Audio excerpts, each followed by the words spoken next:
The moment Elias Mercer realized he was no longer in his own time, the smell hit him first. Hot iron, coal smoke, sweat.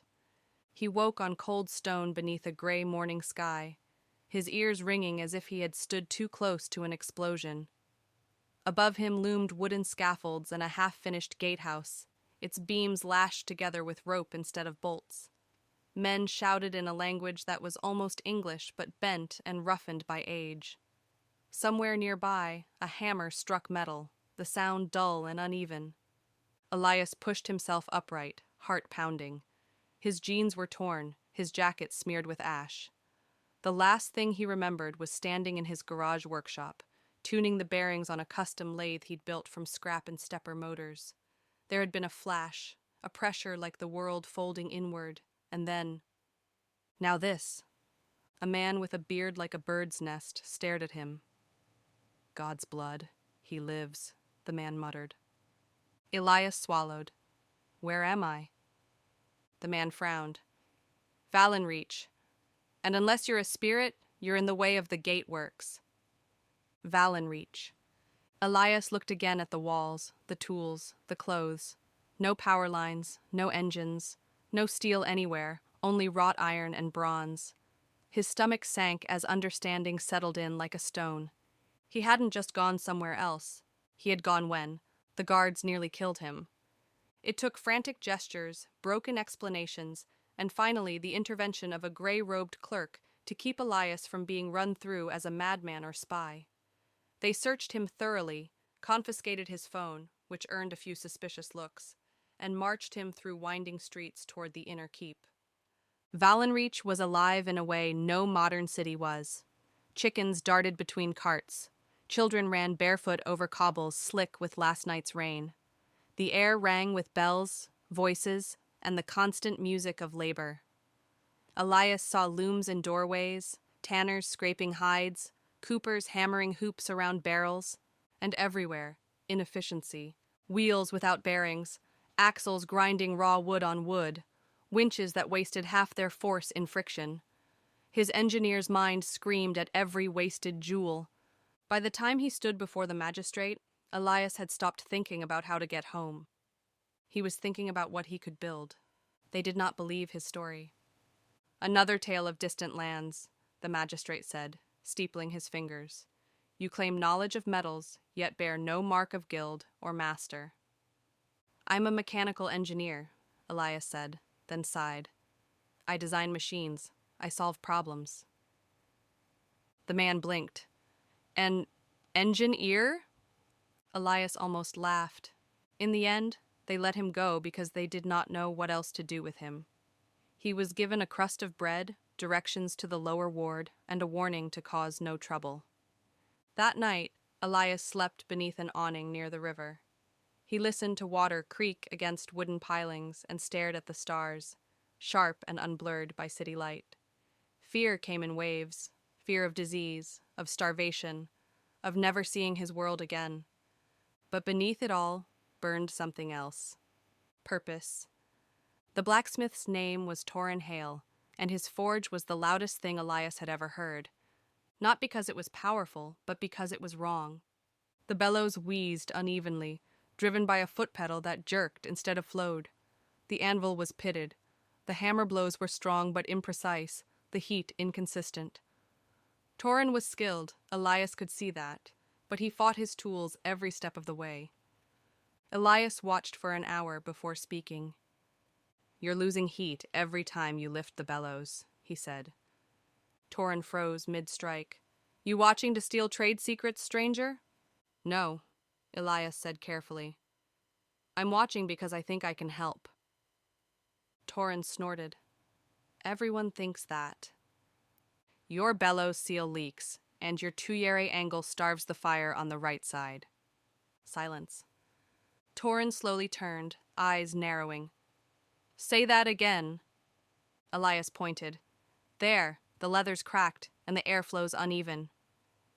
Torrin stared at his forge, then back at Elias. How would you know that? Because fire behaves the same, no matter the century. Torrin let him stay.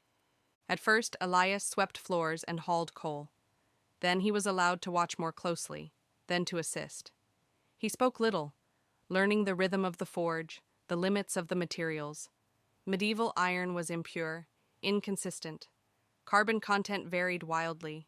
Steel was precious and unpredictable, but physics was physics. Elias sketched designs in charcoal on scrap wood.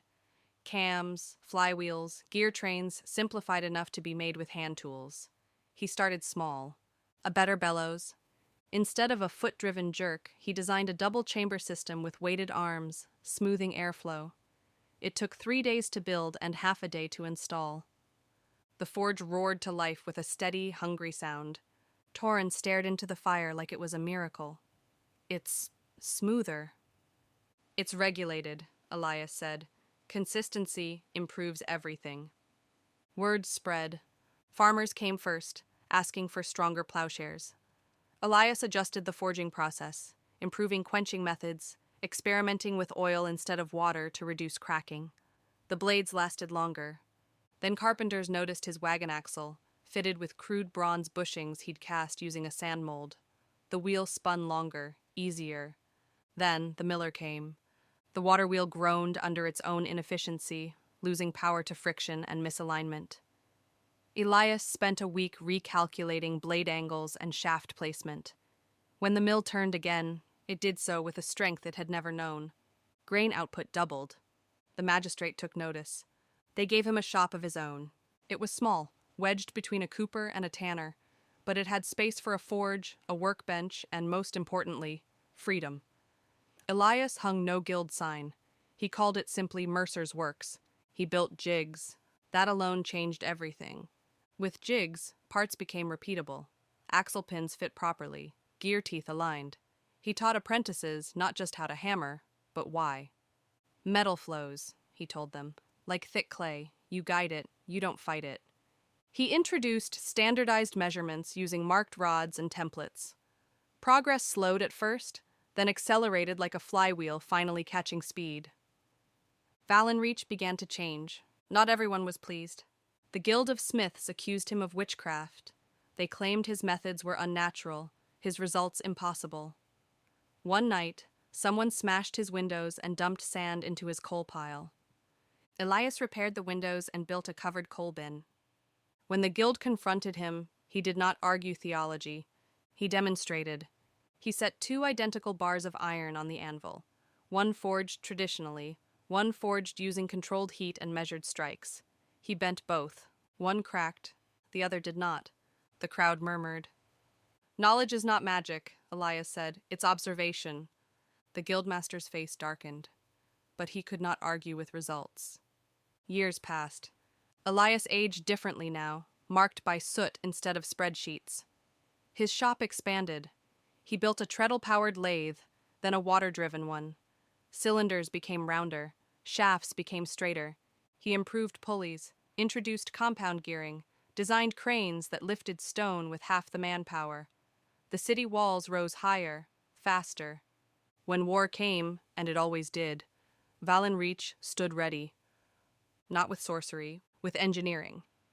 On the night the enemy banners appeared on the plains, Elias stood on the battlements again, older now, beard streaked with gray. Beside him, Torrin leaned on the parapet. You ever miss where you came from? Elias looked at the city below, the mills turning steadily, the forges burning bright, the people living longer, working safer. Yes, he said, but I think this is where I was meant to be. The bells rang, and this time, they rang with purpose. Long after Elias Mercer was gone, scholars would argue about the sudden leap in Valenreach's technology. Some would say it was divine favor, others, a golden age of genius. But in a quiet workshop by the river, an old sign remained, carved deep into the wood. Measure twice. Think always.